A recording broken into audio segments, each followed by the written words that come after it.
We'll take you live next to American University in Washington. That's former National Security Advisor Susan Rice on your screen, expected to speak this afternoon about global security issues. Live coverage on C-SPAN.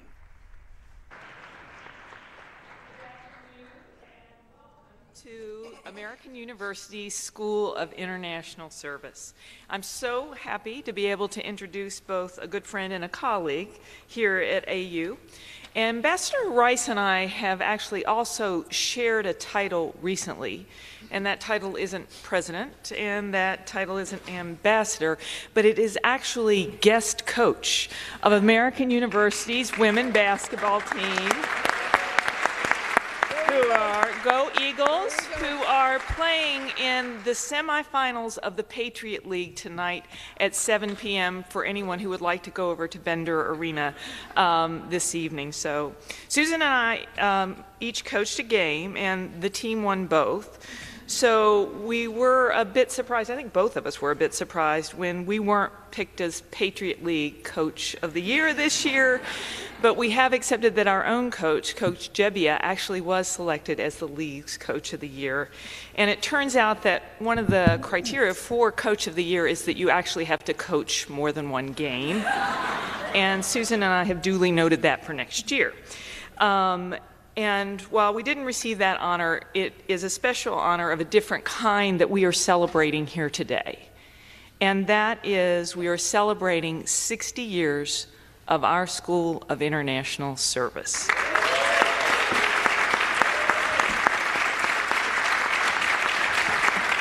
And today, as we gather in this building, we're in a setting that I think signals the next 60 years that are ahead of us. And this building, like our future, is open, it's transparent, it's brighter, it's a LEED Gold certification building, it's environmentally sustainable, and I think it's a building that reminds us that the ultimate purpose of service is to give the next generation a world that is safer, more secure, and stronger than the one that we are currently in.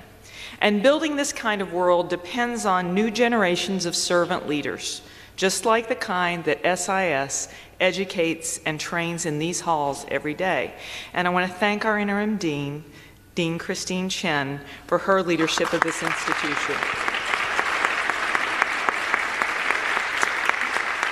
This institution that was just ranked by Foreign Policy magazine as number 9 in the world for undergraduate international relations programs, number 8 for master's programs, and number 19 for PhD programs. Christine, thank you for your leadership. I also want to thank our afternoon moderator here, Joshua Johnson, and I really can't tell you how fortunate we are and our whole AU family is to have a talent like Joshua's caliber here at WAMU and here with us this afternoon. And chances are many of you are going to recognize his voice as soon as we start this conversation.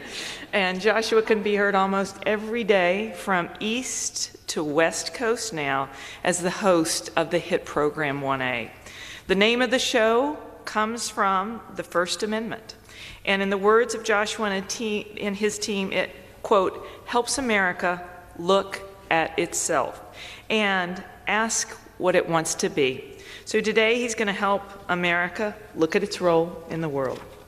He's going to do it with my good friend, former U.S. Ambassador to the United Nations, former National Security Advisor, distinguished visiting research fellow, and former guest coach, Dr. Susan Rice. Ambassador Rice needs little introduction. The breadth of her experience speaks for itself.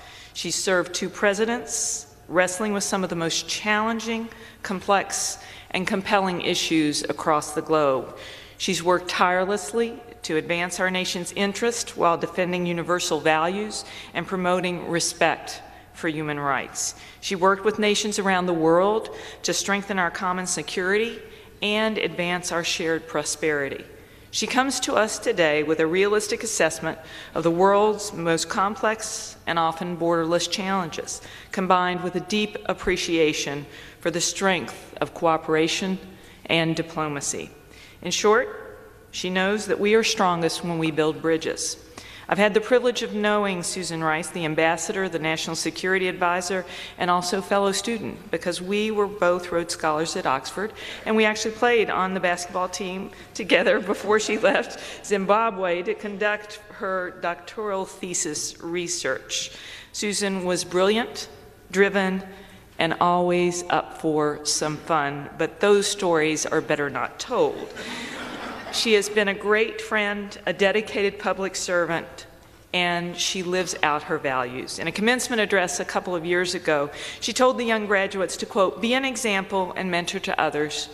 Soon enough," she noted, "you'll be in positions where people look up to you. Be generous about extending to others the support and opportunities you received."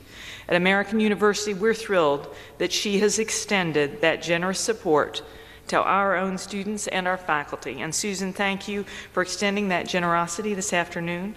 I look forward to the conversation, and now I'm pleased to welcome both Joshua Johnson and Ambassador Susan Rice. Thank you. Thank you, President Burwell. Thank you, President Burwell. Hi, everybody. Hey. Thanks for being here. Welcome to American. And welcome to those of you who are watching on C-SPAN and who will be listening on 1A. We're so honored to have you here for this conversation.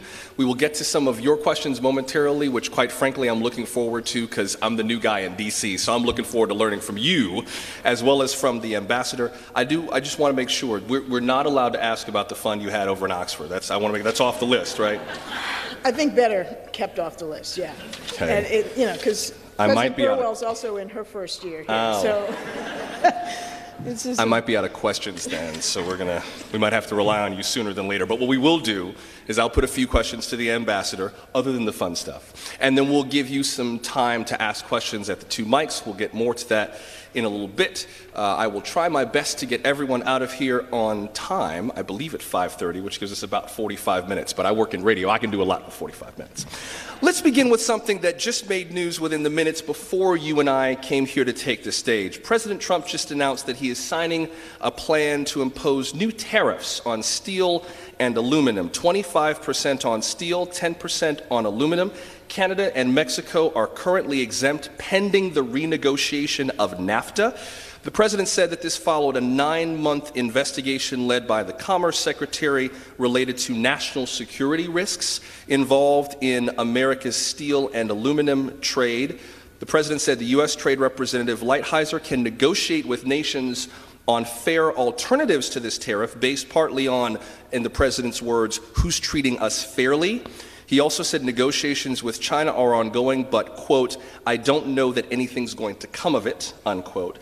I wonder, Ambassador Rice, your thoughts on this, on what this means for our relationships around the world, and about the president's claim that we're not being treated fairly. Other countries are taking us for a ride. They're getting more than they give to the United States, and the tariffs are a way to either make things more equitable or to at least spur them to the negotiating table. What do you think? Well, first of all, let me begin, Joshua, by thanking you for doing this, and thank you, President Burwell, better known as Sylvia, for hosting us and for this incredibly kind opportunity. I'm deeply concerned about the tariffs that were announced today. Tariffs are the type of action that gives particular industries short-term comfort, but that often have broader negative ramifications for our national economy and for the global economy. And I'm quite concerned that we have taken a step that is impulsive and that is going to be quite damaging both economically and from a national security point of view. That's why, as has been reported, members of the President's national security team, like Secretary Mattis and Secretary Tillerson, have expressed real reservations about proceeding with these tariffs. And I'm not comforted, frankly, that Mexico and Canada may be temporarily exempted pending their agreement on NAFTA. I think the risk there is that they will feel like they're being extorted and asked to compromise in ways that fundamentally undermine their interests in order to avoid the steel and aluminum tariffs. And I think that may actually limit the potential for the NAFTA negotiations to end successfully. They're already struggling. More concerning, though, is that the likely targets now of these tariffs are our European partners, who also happen to be our NATO allies. And the notion that somehow we are serving our national security by penalizing countries whose security and defense is deeply intertwined with our own is mistaken, if not counterproductive. It's interesting that you mention that, because during the president's announcement in the Oval Office, he noted that some of the very nations that are potentially caught up in these tariffs are some of our allies. But, and I wonder, by way of how this affects the American people, he kind of shrugged and was like, hey, that may be the way it's got to be. Like, this is important. American workers are getting taken for a ride. There were a number of steel workers in the Oval Office for the announcement who talked about plants that had been closed that are now being reactivated. I wonder what we say to the average American, particularly workers in steel, who look at these tariffs and say, yes, we have to do something. I don't know what's going on around the world. I know what's going on Main Street. I know how many jobs are disappearing. Maybe it's time to try something else. What do you say to the average American about this interconnected global relationship? Well, the average American, by all estimates, is likely to suffer from these tariffs. And let me elaborate a bit. But certainly those who work in the steel and the aluminum industry have reason for concern. There is global overcapacity. They have suffered as a consequence. But the way to deal with that is not so much through unilateral tariffs on the U.S. part, but through working through multilateral mechanisms to try to resolve the issue across the world, not on a unilateral basis. The reason why the average American is likely to suffer is because, as most economists and every economist worth his or her salt would argue, these tariffs will raise the cost of various other products that we rely on as American consumers. And, you know, we buy cars, we buy cans, we buy all sorts of things that utilize the steel and aluminum. The price for those will go up. And the average American will not feel benefit, they'll actually feel a disadvantage. We need to take care of our workers in the steel and aluminum industries, like many other industries that have suffered displacement and difficulty in recent years. But we have to do it in a smart fashion, and in a fashion that doesn't backfire not only on the American consumer, but on our global security. So put on your ambassador hat for a minute. You are my ambassador. And I say, Ambassador... Not your trade ambassador, though. There you go. And I say, we need a way to deal with this. If not tariffs, give me some ideas. What else could we do? Well, as I said, I'm not going to be your trade ambassador. Well, okay. I will, you know, I did do the UN ambassador thing. But the bottom line is that, you know, in the global context, all of these flows are multinational, and you can't resolve it purely on a unilateral basis. So what we need is to look at remedies that are more targeted and that are negotiated more broadly, if possible, than the U.S. acting in isolation. We're going to face retaliation. We're going to face retaliation from the European partners, and they've been very explicit about that. We may well face retaliation from China if we end up imposing those tariffs against China and others. South Korea, very important producer of these products that we need to work very closely with and not find ourselves diverging from, not only for economic reasons, but not for obvious security reasons related to North Korea. So we've got to be a lot more deft than slapping on 25 or 10% tariffs when even the most knowledgeable advisors to the president have suggested that there are real problems with that. In the year plus that we've been on the air with 1A, one of the biggest conversations has been around America's changing role in the world. We have a president today whose view on foreign policy is fundamentally different than the president under whom you serve. What do you view as America's role in the world today? Well, I think the difficulty is not just that President Trump's view is different from President Obama's view. One would expect that from one administration to another there'd be some differences. I think the greater concern is that President Trump's view diverges from every American president of both parties going back to World War II, when we have assumed a role of global leadership based on our values, based on our interests, where in essence our contributions to global security and to the global economy are viewed not only as being beneficial to the United States, which obviously they are, but beneficial to others. And we see the benefit to others as being good for us. In other words, American foreign policy since World War II has been predicated on the notion that we don't live in a zero-sum world, that what is good for the United States is not necessarily bad for another, or what's bad for somebody else is not necessarily good for the United States. President Trump has turned that concept on his head, and he's embodied that concept in the slogan, America First, as if all of his predecessors have not put U.S. interests first. They have, but they've recognized that U.S. interests are best served when we have other countries that are willing and able to cooperate with us towards our mutual ends, whether they're security goals or economic goals. And now we find ourselves in a situation where our closest allies are questioning not only our security commitment to them, but our willingness to lead in accordance with our shared values: democracy, freedom, freedom of the press, freedom of religion and association. And so our leadership is suffering, and as a consequence, our security is suffering. Can I, on that, with regards to values, that dovetails into an op-ed you wrote for the New York Times last year, in which in part you wrote, quote, "In Mr. Trump's estimation, we live in a world where America wins only at others' expense. There is no common good, no international community, no universal values, only American values. America is no longer a global force for good, as in President Obama's last strategy, or a shining city on a hill, as in President Reagan's vision. The new strategy enshrines a zero-sum mentality," unquote. That's from a New York Times op-ed you wrote last year. About the president's new national security strategy. Yes. I wonder where you see the genesis of that. There are a number of movements around the world that feel very populist and protectionist in similar fashion to the America First strategy. I wonder if, in a kind of a chicken and egg sense, which one came first? Is Donald Trump a reflection of something larger going on around the world? Is he something unique? How do you see it? Well, I think there are undoubtedly populist nationalist forces at work throughout various parts of the Western world. And we saw that manifest most recently in Italy. But in the United States and in the Western countries where that has proven to be a factor, it's not a majority view. It is not a perspective that is widely shared. Even among those that supported President Trump, I don't think they viewed their vote for President Trump, for the most part, as being a vote for retreat from global leadership.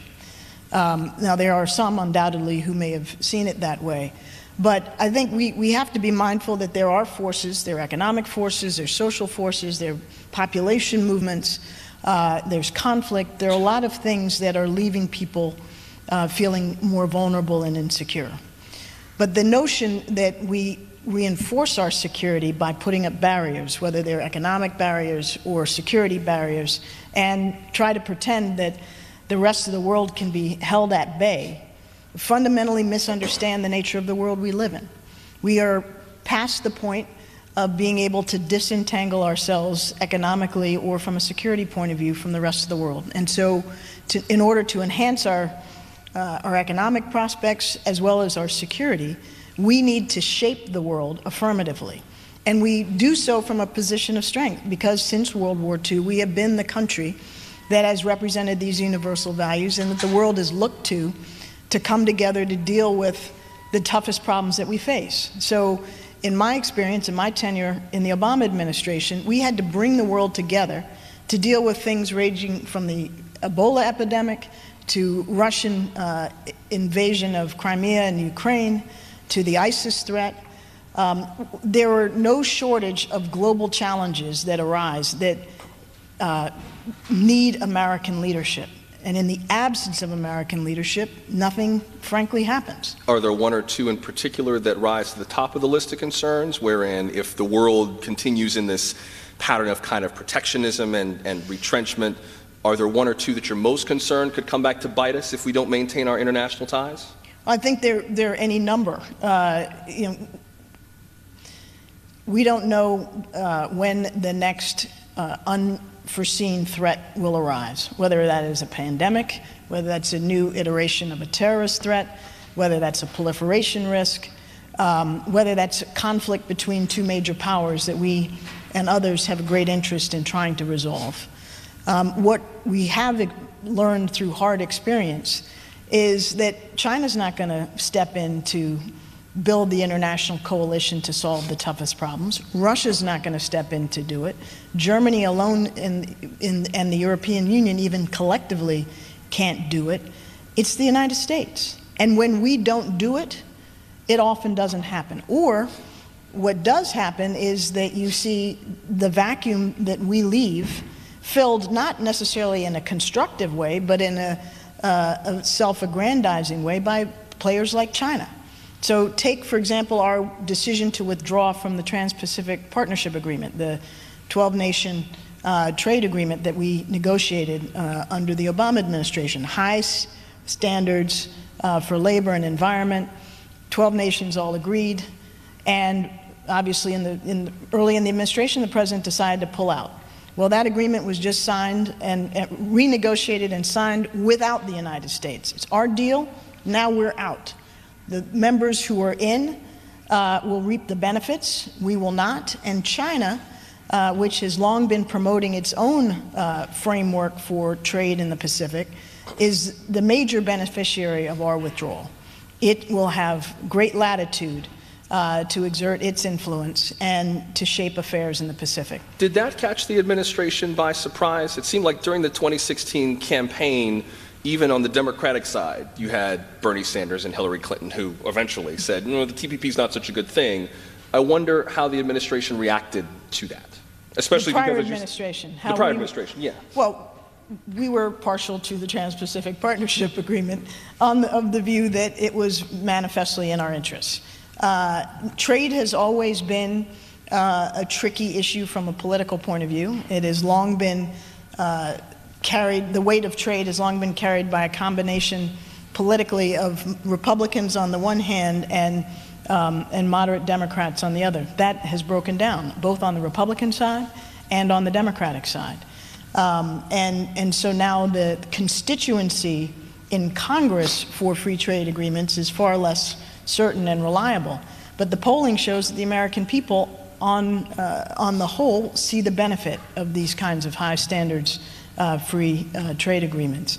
And so we have, as in other circumstances, a situation where the will of the people and what happens in Congress are substantially divergent. But even given that, I think for those who may have been skeptical about TPP, the decision to withdraw unilaterally within, I think, the first week of the administration, without any effort to deal with it through diplomacy or other means, just meant that we were walking off the field and leaving it empty for China and others to fill. I'd love to get your thoughts on the State Department and what's going on there. The president's first budget proposed a 37% cut in the diplomatic corps. Secretary of State Rex Tillerson came into the job promising to redesign it, to scale it back. We still don't have a permanent ambassador to places like South Korea and Saudi Arabia, which are countries that, of course, have nothing to do with the U.S. right now. And there is a tremendous concern about not only malaise, but pessimism or cynicism from inside our diplomatic corps. What's going on, and where does this go from here if we remain on this course? What's going on, Joshua, is that through a series of deliberate actions, the leadership of the State Department is trying to force out both the most experienced, highly qualified, talented members of our career Foreign Service, and they're unfortunately succeeding. But then they're also hollowing out the lower ranks and mid-level officers who have gained valuable experience, who have served, say, 7 to 10 years, are finding that they're not allowed to move within the department from one job to another. They're being assigned to meaningless work. I'll give you a good example.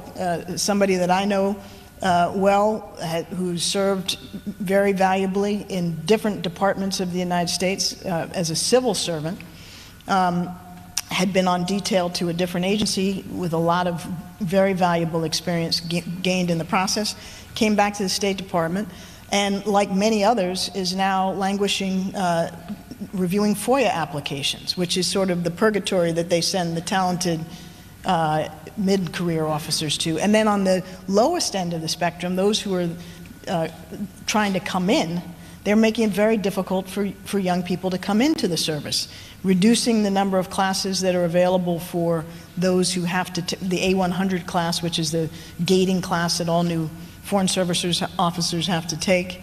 They have reduced the number of acceptances. They almost eliminated a very valuable program, the Pickering and the Rangel program, which were designed to bring diversity into the Foreign Service. And so from top to bottom, there is what I can only believe to be a deliberate effort to hollow out our diplomatic capacity. And the consequence of this is not going to be 4 years. It's going to be generational. And it's a very, very dangerous, deliberate undermining of our national security capacity. It's also interesting, I think, to see who diplomatic or international relations functions have been delegated to in this administration rather than some ambassadors. I think one of the big stories that came out of the Olympics, for example, was the connection between North Korea and South Korea. Vice President Mike Pence completely icing out the North Korean delegation, Ivanka Trump attending the closing ceremonies, and then this announcement that the North and the South would talk and that possibly, supposedly, maybe, the North would consider rolling back some of its nuclear programs. Currently, that's on track to happen in April. Not the rollback of the nuclear programs, but the meeting. Right, the meeting, right. That there would be, yeah. Right, exactly. See, my hopes got ahead of me too. But just the fact that this happened between the North and the South, and the U.S. was just keeping its hands off, where does that go? Is that just a photo op? Is that something to make the world think that things are getting better, or is there something real happening between North and South? Well, the short answer is we're going to have to see. But clearly, the developments that arose in the run-up to the Olympics, at the Olympics, and now most recently with the delegation of South Korea going to the North and meeting with Kim Jong-un and coming back with the announcement that that the leaders would meet, and that reportedly the North Koreans were, for the first time under Kim Jong-un, this had happened under his father and grandfather, but first time under Kim Jong-un, seemed willing to sit down at the negotiating table with the United States and potentially others to talk about the nuclear program, among other things. That's very much an opportunity worth exploring, and it shouldn't be dismissed. But we also know that the North Koreans have an extraordinary capacity to show up at the negotiating table and even make deals that they promptly break. And so my view is that we always need to explore these diplomatic openings, and even when we're skeptical of them. But coming back to your prior question, one of the real issues now is who's going to lead that effort on the U.S. part? Because the Secretary of State can't spend 24/7 on any single problem, even one as important as North Korea. We need an envoy. We don't have an ambassador. We don't have people in the State Department in senior positions to deal with North and South Korea. Joe Yun, who is a very experienced Foreign Service officer who had played that role, is now leaving. So we actually are walking into a potential opportunity without the team on the field to try to seize it. One other example of how diplomats have been, in my view, mistreated, it happened just yesterday in Mexico when Jared Kushner went down for talks and excluded the U.S. ambassador to Mexico from his meetings. This is a 30-year career civil servant, a former assistant secretary for the Western Hemisphere, Roberta Jacobson, and reportedly she's not in the meetings. So the message that sends also to the State Department career people about how they're perceived and what value they're able to add is extremely negative, and it forces us to do difficult diplomatic work with one hand tied behind our back. I know this is kind of a provocative question, but I wonder, regardless of your opinion on the administration's rationale for its diplomatic policy, regardless of what you think about the strategy, do you get the sense that, diplomatically speaking, the Trump administration knows what it's doing?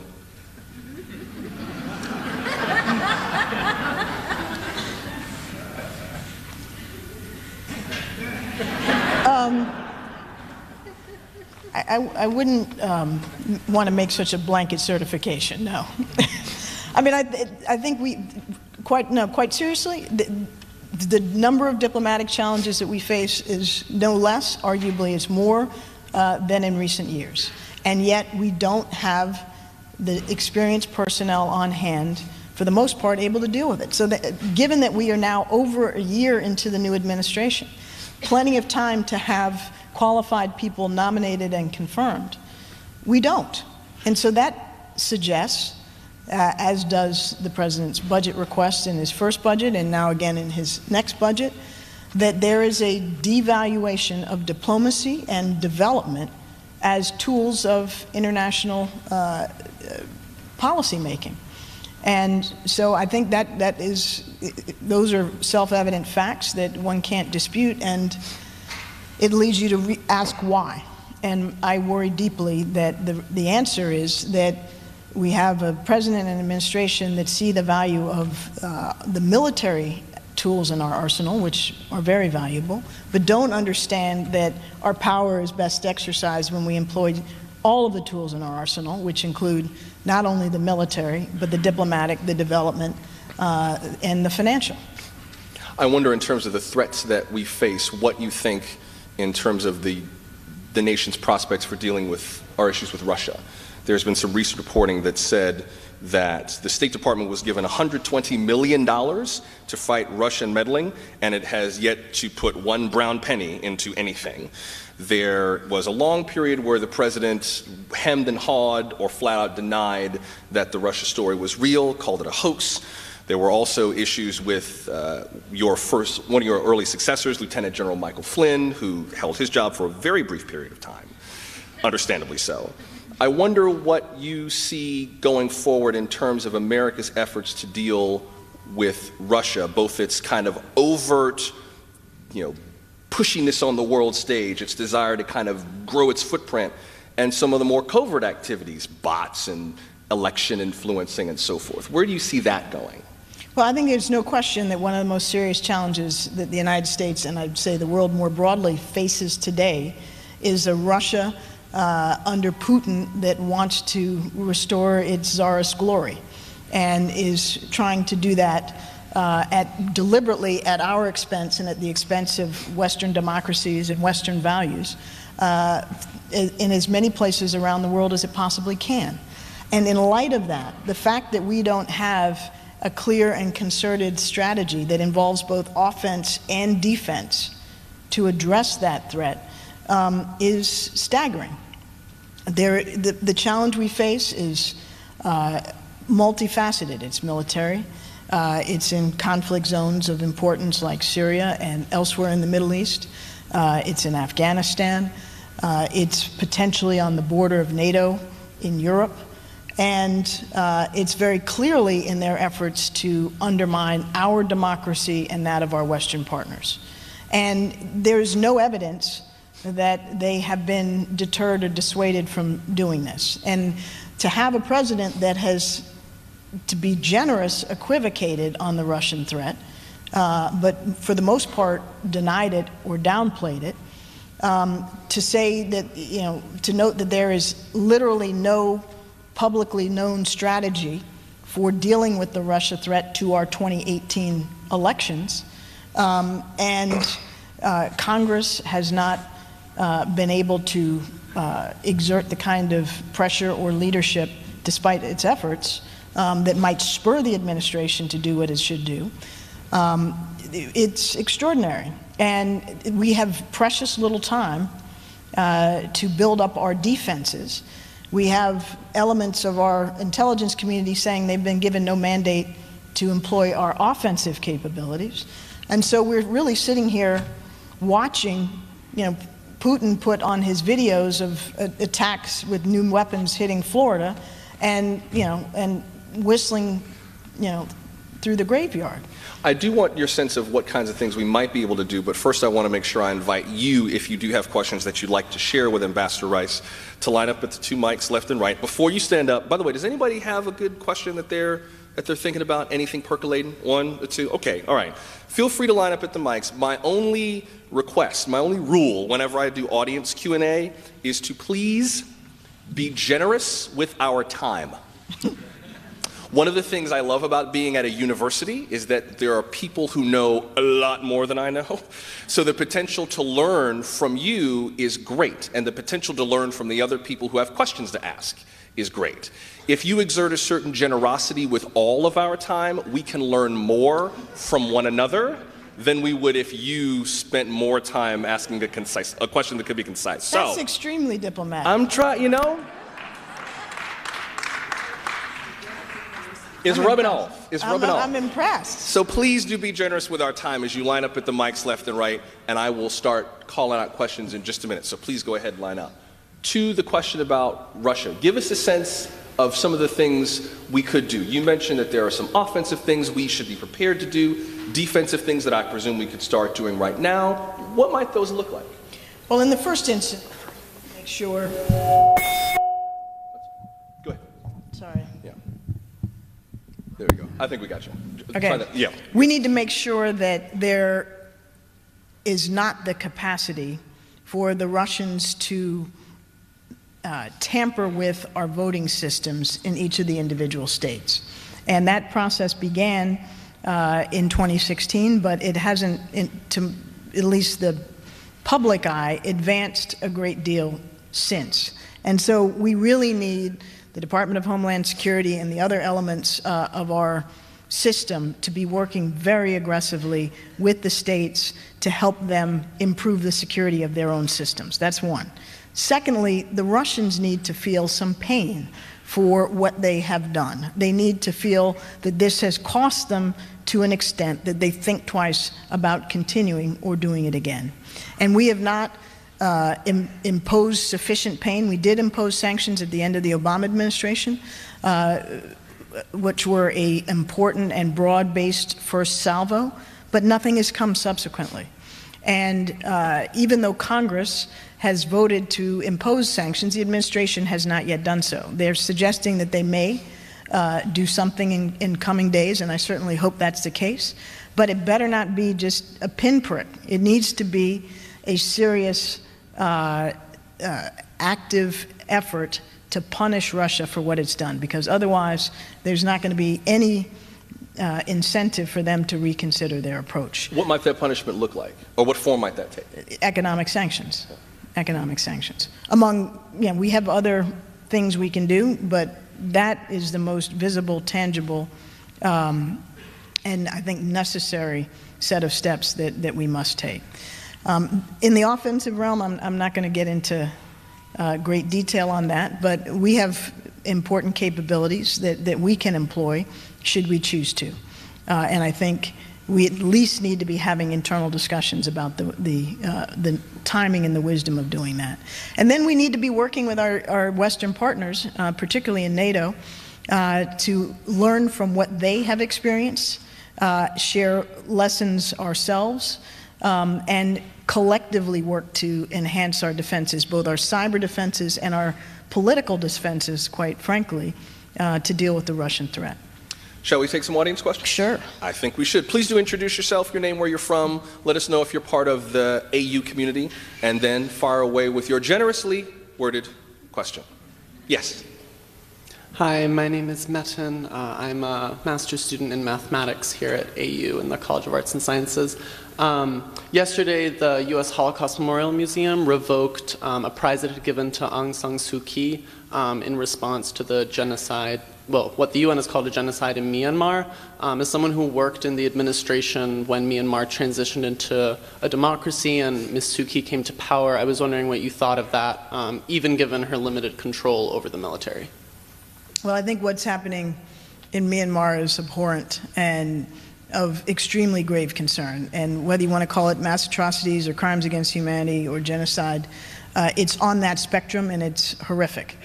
And while it's true that Aung San Suu Kyi does not control the military, she is not, in my opinion, exerting the moral leadership or the advocacy against what has happened. She is not in any way, shape, or form sympathetic to the Rohingya. Frankly, that's not new. I mean, her unwillingness to recognize the rights and the needs of the Rohingya people goes back to before she was in the leadership position that she's in today. And I think that against the backdrop of the atrocities that have been committed and her refusal to call them by name and beyond that to deflect and deny, rightly calls into question whether many of the accolades that she has received for her very just efforts within Myanmar, apart from the Rohingya issue, should be sustained. I'm disappointed, quite honestly, in how she's handled this. Yes. Thank you so much for being here, Ambassador Rice. My name is Adam Footlick. I'm a master's student in the U.S. Foreign Policy and National Security Program and a program associate at U.S.-China Education Trust. My question is, well, first of all, China has been very explicit and arguably quite successful in promoting its model of development to the developing world through the One Belt, One Road initiative and official development assistance with no human rights conditionality. How can the United States continue to pursue a stable and constructive relationship with China and avoid the so-called Thucydides trap while continuing to pursue a foreign policy that reflects its values? Thank you for that. That's a very timely question.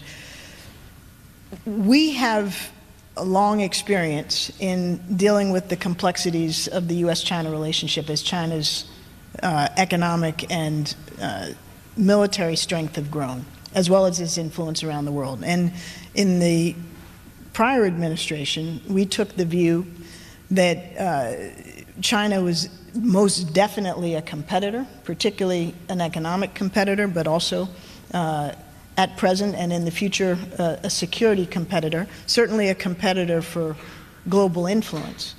But it was also a country with which on many issues we could cooperate, whether the Iran deal or the climate agreement or global peacekeeping issues, global health issues.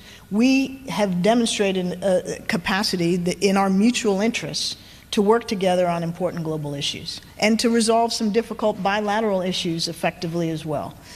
I'm concerned that on the one hand, we have in documents like the National Security Strategy and the National Defense Strategy equated Russia and China in almost every sentence as co-equal enemies, which I would argue Russia has put itself in the category of our adversary. I don't believe China explicitly has yet, and I think that the jury is out on that, and we should not create a foregone conclusion by how we treat China.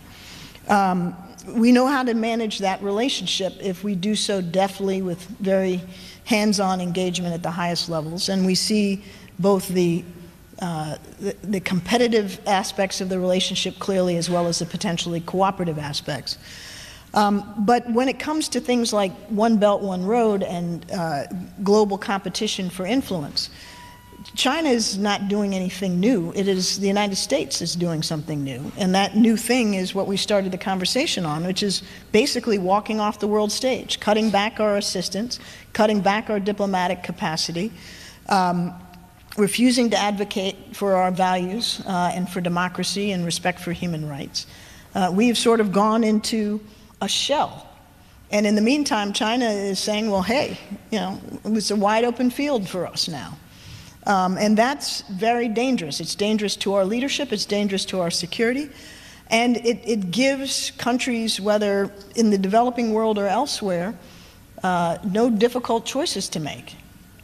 And that's a problem. So we have capacity to correct our role and how we engage the rest of the world, even if we're not going to put the kinds of money into development that they may put into One Belt, One Road. The kinds of support we provide in countries around the world, and I hope will continue to, is critically important. And we can't walk off the stage and we can't abandon our values. Let's keep going with the next question. Hello, Ambassador Rice. My name is Julian Goldstein, freshman International Relations and Public Administration major from actually crosstown Howard University. But I am a young person now. I've done a wealth of internships with members of Congress. I'm now actually an Air Force reservist, ROTC program. I know, well, international relations has been my passion since I was about 12 years old. Know the various avenues and ways to kind of break into the field as a young person, you know, emerging in our world. However, with the constraints that you see emerging in current U.S. foreign policy and recruiting, what would you say is the role of young people to engage and connect to follow that path? Well, that's great. Thank you for asking that, and thank you for your interest in serving internationally. Despite everything I said about how much concern I and others have about what's going on in the State Department, I am a passionate advocate to this day for young people serving in government and getting into the Foreign Service and the civil service and the career military and the intelligence community. If we lose your generation of committed, talented, engaged young people because they feel discouraged or concerned about what we hope will be an aberration in history and in our trajectory rather than a new normal, then we have lost more than however long this trend lasts for. We will have lost yet another generation, and we cannot afford that. We need you and your cohort to be committed and willing to serve. And we have a problem across the federal government where that long precedes the current administration, and that is that our federal service, our federal workforce is aging and is leaving the stage gradually, and it's not being replaced by sufficient young talent. And I can tell you that, you know, as many challenges as I have faced in my career, I would not trade for a minute the opportunity that I've had to serve at junior levels and at the highest levels. There's nothing more rewarding than working on the toughest problems with smart people and serving your country. And I would plead with you to stay on course. Don't give up. Get all the skills and training that you possibly can, and then come back hungry. Before we get to the next question, I wonder if by way of career advice, if I could ask you to fill in a blank. I never could have been a good diplomat if I hadn't blank. I never could have been a good diplomat if I hadn't blank. You know, I think being an athlete has... Being an athlete? Yes. You never could have been a good diplomat if you hadn't been an athlete. Why is that? I think in athletics you learn teamwork. You learn when to be aggressive and when to play defense. You have to see the entire... take basketball, for example. You have to see the whole court, and you have to understand your opponent's weaknesses and take advantage of those. You know, diplomacy is the art of getting your interests served through negotiation. And to do that, you need to know your strengths, you need to know your opponent's strengths and weaknesses, and then you need to work with others to advance your interests. And sports is a lot about that. And also, I think, for me, at least, sports, I think, taught me not to be afraid to take a punch and not to be afraid to throw an elbow if I have to. And that's all worth knowing. Yes. Good afternoon, Ambassador Rice. First of all, thank you for your service to our country. I think I speak on behalf of most people here. We really appreciate it. My name is Alex Tesler. I'm a second-year U.S. Foreign Policy National Security student here at AU. My question is not so much for people who are looking to get into national security, but for people who are already in national security. We've heard the agency referred to as Nazi Germany. The president decided to give a speech in front of the memorial wall at the agency where he used it as a political spiel. The Justice Department has been called biased. The FBI has been called rigged. How would you tell current national security employees how they can go about continuing on with their job protecting our country, and what advice would you give to people who currently work in the field? Thank you. My advice, and I do get asked this fairly frequently, is to stay strong and to know why you're serving. You're here doing the work you're doing because you care deeply about our country. And you care deeply about our values and about our democracy and about our institutions. And it's a similar point to the one I made to the student from Howard. If the experienced, talented, committed people that serve our national security agencies across the board, and you characterize them appropriately, find themselves discouraged or driven out because we are in a moment where the extraordinarily important work they do is often denigrated on a daily basis, then we will be leaving a gap in our capacity that will be very long-lasting and that will be only advantageous to our adversaries and only further diminish our democratic strength and cohesion. So this is a time when people have to suck it up and stay strong and realize that they're there for the right reasons, keep their heads down and do their jobs, and know that despite what they might hear on television or through Twitter, that the American people understand what they're doing and value what they're doing, and that we could not be who we are without them. My apologies, but we've only got time for one more question, and then we're going to have one more question to wrap up. Go ahead. Thank you, Ambassador Rice. My name is Blake. I'm an I'm an undergraduate freshman here at SIS, and also I'd like to thank you on this happy International Women's Day for being a strong woman in international law. So, the United States, obviously, as we've discussed, has retreated on the diplomatic front on purpose in a lot of regards. If this is to be the long-term case, what is the potential viability of empowering local economic and military blocs to moderate their own security? I think of, whether through hard or soft power, I think of when ECOWAS invaded the Gambia and peacefully deposed President Jammeh without incident to solve what could have very well been a disastrous and bloody affair in sub-Saharan Africa. So what can the United States do to help develop and coerce local economic and military blocs to moderate their own security and with the absence of the United States?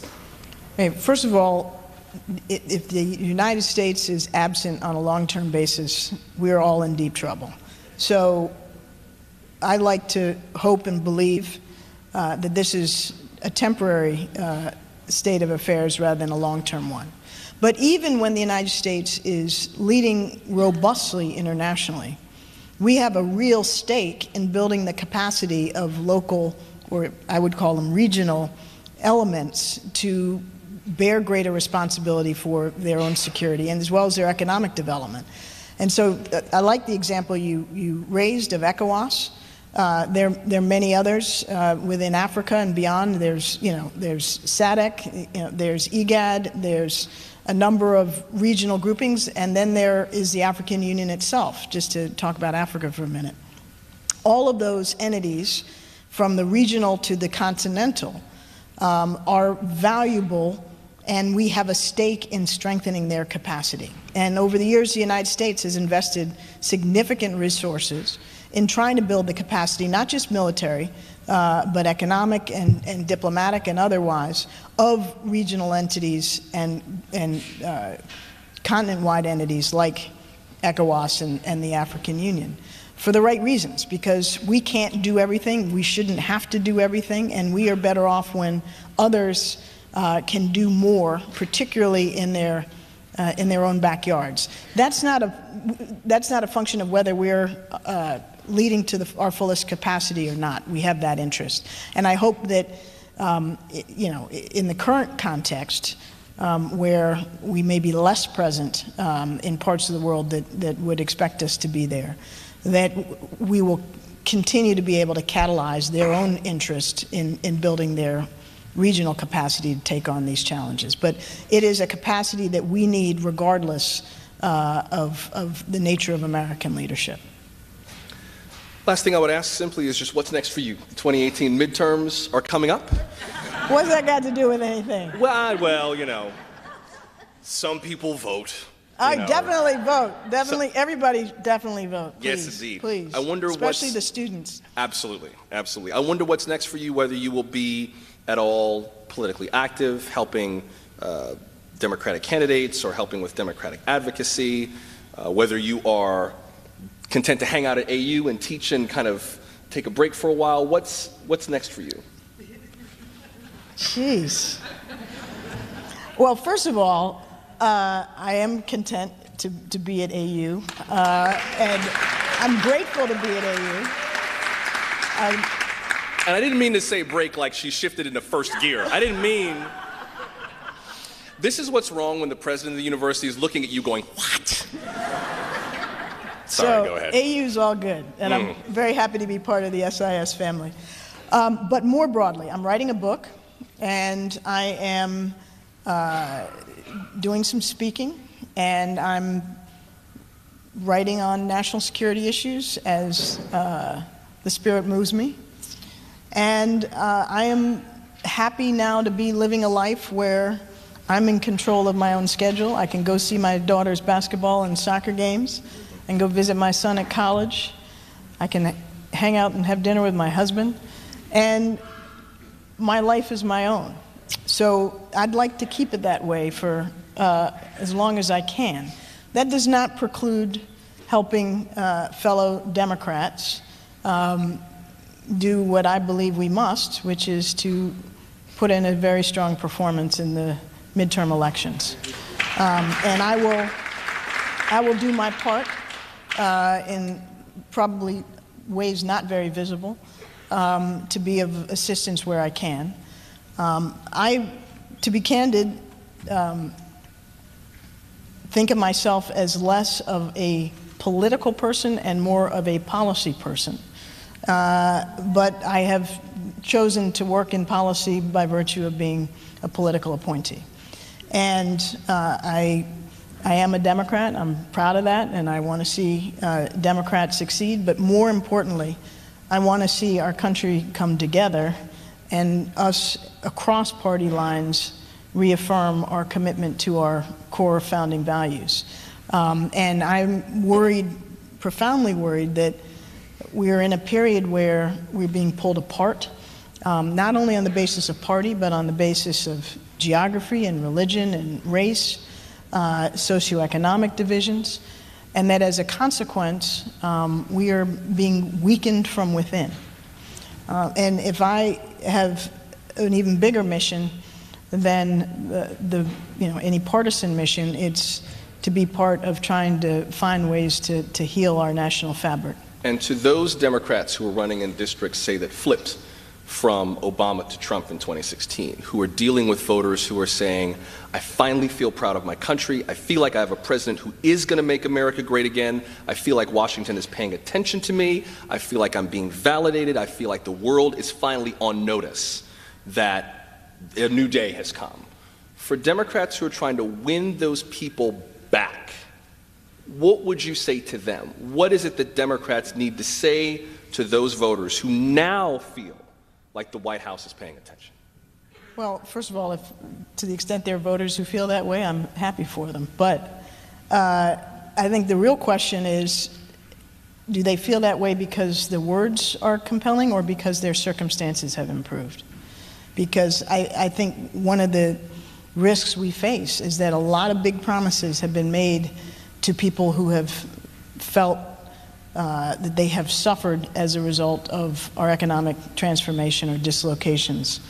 and the promises that have been made that they will receive money in their pockets, that we will bring back industry that's gone abroad, that we will level the playing field, I think by any objective measure have not yet been fulfilled. And I worry that when that reality sinks in, that they will be even more disaffected and even harder to reach by either political party. And I think what we need are Americans engaged in our system and believing that respectful debate and the democratic process, as messy and as frustrating as it can be, is the best option we have. And what I worry about more than any partisan political issue is that we risk having